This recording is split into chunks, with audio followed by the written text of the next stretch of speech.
I had never read Enemies to Lovers before I read this one. When it comes to remembering books, not at all. I don't remember most of what I read for some reason. Hey, welcome back to my channel. Guess what, y'all? I'm about to be going over all of the Black books that I read during Black History Month.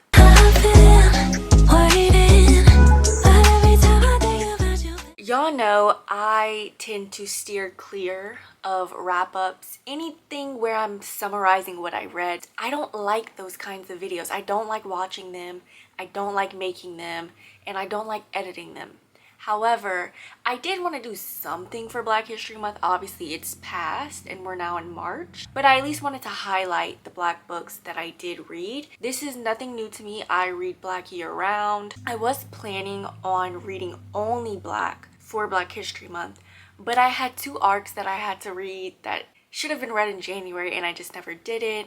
And then the library books that I had at the time that I wanted to read before they were new were just POC in general, so I'm like, that's just messed up. But I do want to highlight the books that I did read. I believe I read 16 books in February and 9 of them were Black. So we're gonna get started with the very first book, which was Laws of Depravity by Eric LaSalle. This is the first installment in, I don't know how many books it is. I am going to be starting the third book at some point. I just finished the second book. It's in a video. I'm pretty sure this is the video that I'm choosing for this week. So the video that Laws of Wrath are in is probably going to be in the next video. Anyway, Laws of Depravity. This is crime thriller. It's following two detectives and an FBI agent that are on the hunt for a serial killer that is killing clergymen, emulating the death of Jesus and his disciples. Y'all, it was so good. I ended up giving that book a 4.75.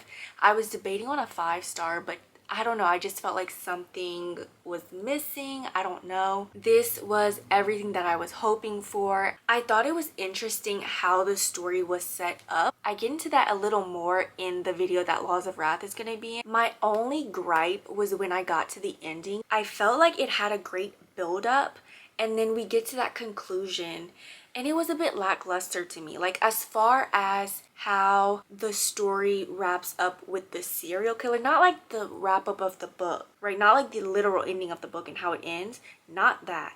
How the case wraps up felt a bit lackluster. Like I was expecting something else or wanted something else. Next up, I read Immortal Dark. Do not ask me what this was about.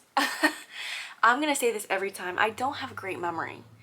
Well, actually, I have a great long-term memory, short-term not so much, but then when it comes to remembering books, not at all. I don't remember most of what I read for some reason. I remember enjoying some of it, but I ended up giving it a 3.75. I was nervous because when the book first came out, everyone was hyping it up, and then all of a sudden, you know, months had gone by and then other people read it, and then all of a sudden it wasn't good anymore. So I was seeing more mixed reviews, and then I read it.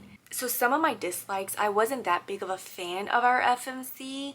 I thought she was a little annoying at times. The book was also very repetitive. I forgot exactly what it was, but I think it had something to do with our FMC because I already don't remember her name, but our FMC and the MMC. It has something to do with their dynamic. And it was just so repetitive. I'm like, oh my gosh. I want to say this is more so like a Black fantasy. Reading this made me realize, and I already knew that, but I had never read True Enemies to Lovers until I read this book. And I know a lot of people always say that, you know, you won't know true enemies to lovers until you read a fantasy. It was something that I already knew, but now after reading one, I'm like, yeah, I had never read enemies to lovers before I read this one. Like true enemies to lovers, they really disliked each other for, I'm not gonna say the whole book. I'll say probably like a good 70 to 80% of the book. They did not like each other. And I really did enjoy that part. Now, the plot itself did remind me, if you're in the indie book world, then you know at some point everyone was talking about The Secret World of Maggie Gray by Granger, or Secret Life. I want to say it's Secret World. I read it myself. It's 3 books. I only read the first 2. The third book just came out and I want to say it's the last. It'll probably be a minute before I read that just because it's long. I think it's either just as long as the other two books or longer, but the plot of My Immortal Dark kind of reminded me of Maggie Gray. The House of Eve, I gave this book a 4.75. I honestly could not tell you why I don't want to give it a 5. I want to say it's like historical fiction. Let me tell you, even if I remember the plot, I don't want to say, because one thing that shocked me was when we get into like the meat of the book. When I got to about halfway, 50%, 60% even, I was kind of shocked at the direction that the book went in, because when I read the synopsis and I ended up rereading it, I realized that it really just summarized like the first 20%. And I have no problem with that. I prefer that. So it did a great job at setting up the book, but it left me kind of guessing what the actual plot is gonna be, and I was so shocked when we really get into it. But we're following two women, well, one's a woman, one's a girl. They live in two separate states, like they have nothing to do with each other. They don't know who each other are. One is a grown woman who's married, and the other one is a girl who is in high school. As I'm reading it, I'm still loving it because we're getting two different characters and we're following their story. But when everything tied together, because you're not reading it for no reason, their stories are going to end up intertwining, and I was like this. Oh my gosh. And then you get to the part where they explain to you what the title means. I kind of want to reread. I don't reread, but I kind of want to with this one. My Darkest Prayer. This is by S.A. Cosby. I want to say this is his debut, maybe? I don't know. But this was my third book of his that I read. I ended up giving this a 4.5. By far, I want to say this is my favorite S.A. Cosby book. There was just so much going on, and it was very twisty. Let me see what I do remember. Let's see. So we had a man who worked at some kind of like funeral home. Like he worked with dead bodies and stuff. But he didn't embalm them or anything. He like helped out. One of the pastors or minister, I think he was a minister, ends up being killed. It was ruled a suicide. But two of the parishioners went to him and asked, hey, can you look into this because we don't think it was a suicide? Yes. Yeah, I do remember the book. Yeah, it ate. This Could Be Us by Kennedy Ryan. This by far is my favorite Kennedy Ryan book. And before I read this specific book, I had read, I want to say 3 books prior to this one. I want to say this was my 4th book. But before even reading this one, I didn't really have my Kennedy Ryan book, like the book that I'm gonna hype up every single time. I read Before I Let Go, I read Real, I read not Hook Shot. What's the first one? Long Shot? Yeah, I read Long Shot. I read Block Shot. So I had read 4, so that was my 5th book of hers. Even out of all of those, I still gave them all, I think, like 4.75s, with the exception of Block Shot. I won't be speaking about that book. Then I read this one from jump, like the very beginning of the book. I was so immersed in it. This was about Soledad. Soledad was married. She was in a marriage, and she ends up being betrayed.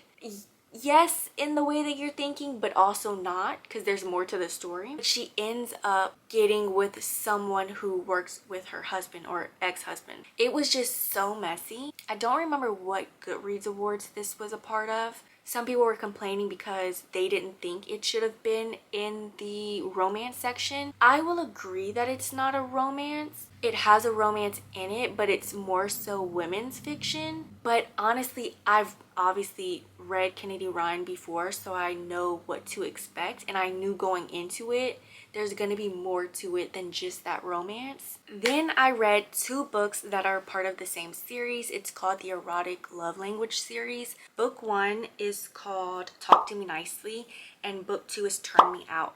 Now both of these I gave a 4-star. Just to give you a bit about how I rank books, I rank books that are indie published different than traditionally published books, but then I also rank books differently when they are novellas versus like an average length book. So for novellas, my 4 stars act as a 5. Why am I like this? I don't know. Talk to Me Nicely was a romance between a woman and a man.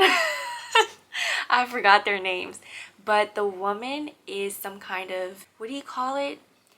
Sex phone worker, like the ones, I don't know what you call it. She has a, I guess kind of like an OnlyFans where she does videos and stuff, and there's this one person who is always like on her page, and like one of her #1 subscribers and stuff. She ends up meeting him. Both of them don't realize it. I don't remember what it was, but within the time frame of them interacting with each other, they do realize who each other are, and that's kind of it. Now, Turn Me Out, I want to say, was Best Friends to Lovers. I am not a Best Friends to Lovers girly. I think I preferred that one over the other one, only because them being best friends, I forgot their names in this one, versus the other two, technically strangers in the first book, I preferred the connection more in the second book. Now, the second book, we know who the characters are. I want to say she was either in the same friend group as the FMC from the first book, or she's in the same friend group as the FMC sister from the first book. They're very short, spicy. If you just want to read something, if you want to reach your number goal, if you just want like a palate cleanser, I would definitely suggest both of them. I want to say the series is 6 books. I am currently on the 4th. Nightcrawling. Oh my gosh. I gave this a 4.25. I shelved this on my Excel sheet as contemporary. I don't know exactly what the genre is. I said it was contemporary. I almost want to say it's historical, but not like the other historical that I've read. That's why I'm kind of like, eh. I feel like anytime the setting plays a big part of the story, I always want to say that it's historical. I don't even know where to start with this book. It's so heartbreaking. It's so emotional. We have a girl, again, don't remember her name. She is technically living on her own, but the apartment complex where she lives at, she has an older brother who's living with her. Mom is not in life. Dad is not in life. But one night, she gets assaulted, and that leads her down the rabbit hole of doing it for a job. This leads her into getting involved into a very, very, very dangerous situation that involves an investigation being opened up. And as I read it, it actually really caught me off guard, because I don't know if I skimmed the synopsis or what, but I was not expecting what happened. I thought she was going to be helping the investigation. I didn't really know that she was going to be the investigation, if that makes sense. The only thing that, was so positive that I really loved, besides just the fact that she kept going, was her relationship with the boy who lives next door to her. Basically her raising him, to be honest. The last book that I read was Frenzied by Brandon Massey. This is what I read as my February pick for the Black Horror Readathon. That's a year-long readathon where we're reading Black horror by Black authors. I ended up giving this a 3.75. I've read Brandon Massey before. This is about people in a small town that are going crazy and becoming very murderous. Okay? It was okay. The first 30% just felt very lazy on the author's part, because the first 30%, I kid you not, let's say the first 30% is 15 chapters. Out of those 15 chapters, we probably only got 4 or 3 chapters that did not have a murder scene. It just felt very lazy. The first 30% was really just the details of the different things that were going on. Someone trying to run over somebody, a little boy that had seriously hurt their mom, I think stabbed her in the neck or something like that. And it was just those kinds of things, and it's it was entertaining to read, but oh my gosh, it just kept going on, and it wasn't until I want to say 35% where it's okay, now we're kind of done with that. We've gotten that out the way. Now let's try to figure out what's going on and how can we stop it. Once I got there, I started enjoying my time a lot more, but I just could not forget what had happened during the 30%. Y'all, that's it. That's everything I read, Black book wise, for the month of February. I've already started keeping track of the books that I, are most likely going to be in my favorites. Laws of Depravity, The House of Eve, This Could Be Us, and Nightcrawling are all in my favorite books. I'm not going to tell you where they are, but mind you, this was only February, and I'm obviously reading for March now. March, I've already added, I want to say 5 books that I put in a list. They might all not make it into my favorites, but I'm also keeping track of honorable mention. If you reach the end of this video, comment down below your favorite Black book that you read in the month of February. Because if you're here, I know you read Black. And if not, you trying to. But that's it for today's video. I'll see you next week. Bye!